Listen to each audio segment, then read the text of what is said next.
Konnichiwa Japan! Another vlog na naman by yours truly, Jonna Lee. Eto na nga at napasugod ako sa drugstore. Bumili kasi ako nitong eye drops na lagi kong ginagamit. Naubos na pala ang stock ko. Lately kasi sobrang hapdi na ng mata ko. Hindi ko alam kung sa init o dahil sa kaka-reels ko na to.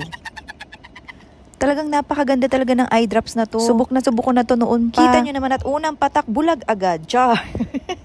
Talaga kasing napakalamig at soothing niya sa mata. Kaya talaga mga ilang segundo kang di makakadila. Isa nga talaga ito sa mga bestseller ko noong nagpapasabay pa ako sa Pilipinas. At kapag sineswerte ka nga naman kung kailan paalis na, tsaka naman bumuha sa napakalakas na ulan. Pero slowly but surely ay nakarating di kami sa aming pupuntahan.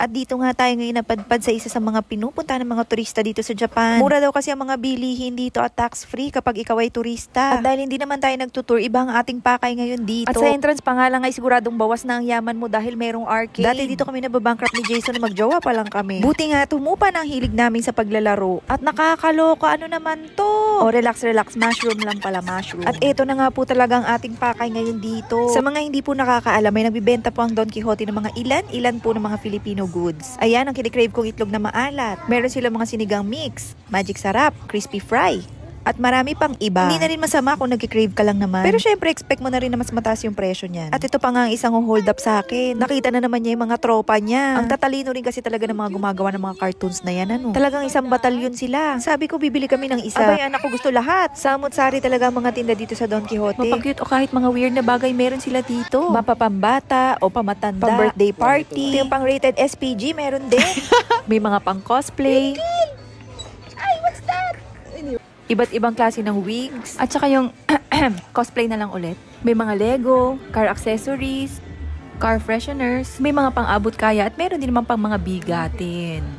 Cellphone accessories, meron din. At kung mahilig ka naman sa mga alahas, aba, meron din sila niyan. Dati nga, dinadayo pa talaga namin to ni Jason dahil dito lang ako bumibili ng alahas. Takot pa ako umorder sa mga nagla-live selling kaya dito lang ako bumibili. Lahat naman sila Japan Gold. Kaya lang ingat ka lang sa pagtingin kasi minsan may binibenta silang 10 karat lang. Mga signature bags, hindi rin mawawala yan. Michael Kors, Coach, OMG, kinakawayan ako ng backpack.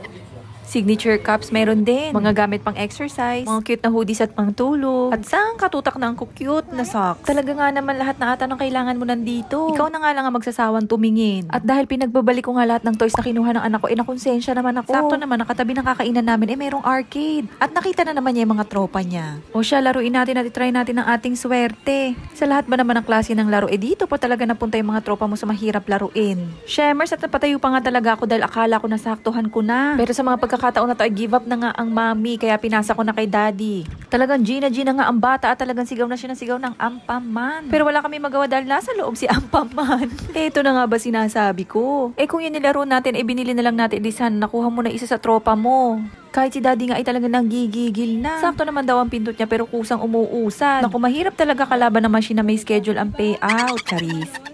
Pero sa mga sanay sa arcade dyan, alam nyo ang ibig kong sabihin. Konti pa lang siguro naglalaro dito kaya ayaw pa niya mamigay ng prize. At lumayo nga kaming olat sa larong to. Kaya sabi ko, anak, tara, ikain na lang natin yan.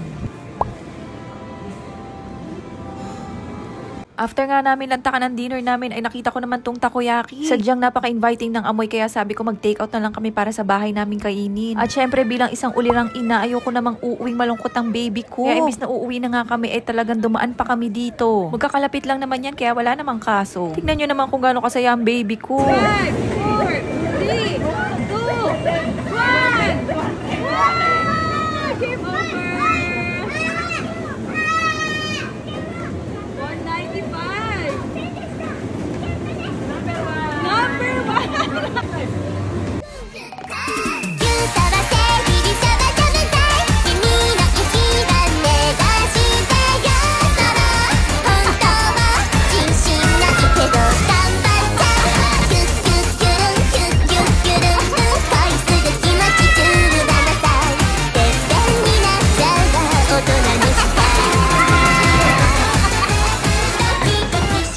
Sadyang napakahaba nga ng araw na to. Sobrang pagod pero sobrang saya ko rin kasi accomplished nanay na naman ako. Thank you Lord sa isang buong araw na naman napasaya kong pamilya ko. O siya, samahan niyo ulit ako sa susunod na vlog ha. Bye ka truly!